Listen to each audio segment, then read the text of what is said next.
గతంలో ఒకసారి చెప్పారు. అప్పుడే నేను బయటకు వచ్చి నేను ఎవరిని నన్ను ఏమైతే వ్యక్తిగతంగా దూషించిన వ్యక్తులు ఉన్నారో వారినే దూషించాను తప్పితే నన్ను లేనిపోని అన్ని ఆపాదించి మాట్లాడిన వాళ్ళతో నేను మాట్లాడాను తప్పితే ఇక వేరే ఎవరు నేను మాట్లాడలేదు.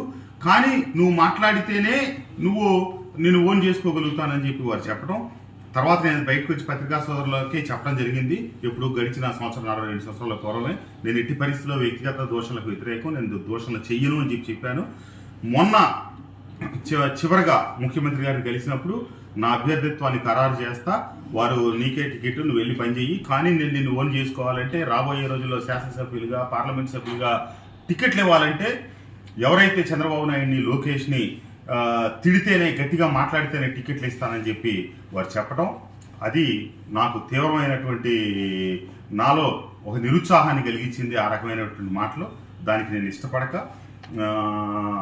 వచ్చిన తర్వాత నేను పార్టీలో ఉన్నటువంటి పెద్దలను కూడా కలిసి వారి ఉద్దేశాలు ఇట్లా ఉన్నాయి, ఆ రకంగా మాట్లాడితేనే రాబోయే రోజుల్లో ఉన్నత రాజకీయాల్లో ఉన్నత శిఖరాలకో లేకపోతే ఉన్నతమైన స్థానాలకు వెళ్ళే పరిస్థితి ఉన్నప్పుడు ఆ రకమైన పరిస్థితులతో నాకు ఇష్టం లేదు అని చెప్పి తెలియజేసి నేను నిదానంగా నిష్క్రమించడం జరిగింది.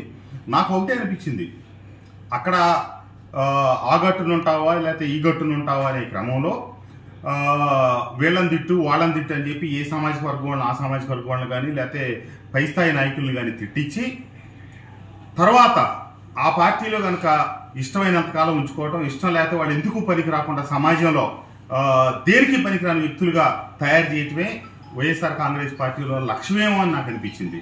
ఎందుకంటే అక్కడ ఉన్నటువంటి కొంతమంది నాయకులు మాట్లాడిన భాష, వాళ్ళు వ్యవహరించిన తీరుకి నాకు అనిపిస్తూ ఉంది ఏంటంటే వాళ్ళని రాబోయే రోజుల్లో జనసేన కావచ్చు, తెలుగుదేశం కానీ లేదా బీజేపీ కానీ గతంలో ఒకసారి చెప్పారు.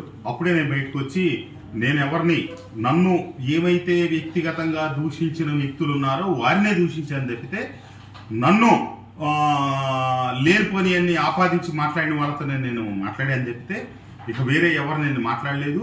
కానీ నువ్వు మాట్లాడితేనే నేను ఓన్ చేసుకోగలుగుతానని చెప్పి వారు చెప్పడం. తర్వాత నేను బయటకు వచ్చి పత్రికా సోదరులకి చెప్పడం జరిగింది. ఎప్పుడు గడిచిన సంవత్సరం 42 సంవత్సరాల పూర్వమే నేను ఎట్టి పరిస్థితుల్లో వ్యక్తిగత దోషణలకు వ్యతిరేకం, నేను దోషణ చెయ్యను అని చెప్పాను.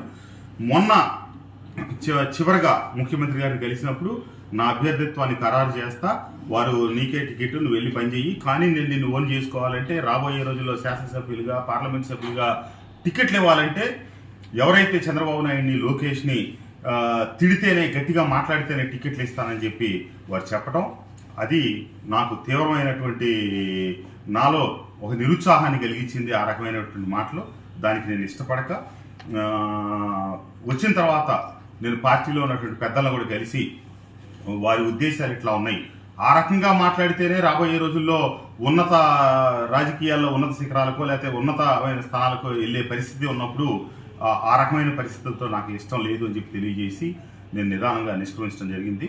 నాకు ఒకటే అనిపించింది, అక్కడ ఆ గట్టునుంటావా లేకపోతే ఈ గట్టునుంటావా అనే క్రమంలో వీళ్ళని తిట్టు వాళ్ళని తిట్టు అని చెప్పి ఏ సామాజిక వర్గం వాళ్ళని, ఆ సామాజిక వర్గం వాళ్ళని కానీ లేకపోతే పై స్థాయి నాయకుల్ని కానీ తిట్టించి తర్వాత ఆ పార్టీలో కనుక ఇష్టమైనంతకాలం ఉంచుకోవటం, ఇష్టం లేకపోతే వాళ్ళు ఎందుకు పనికి రాకుండా సమాజంలో దేనికి పనికిరాని వ్యక్తులుగా తయారు చేయటమే వైఎస్ఆర్ కాంగ్రెస్ పార్టీలో లక్ష్యమేమో అని నాకు అనిపించింది.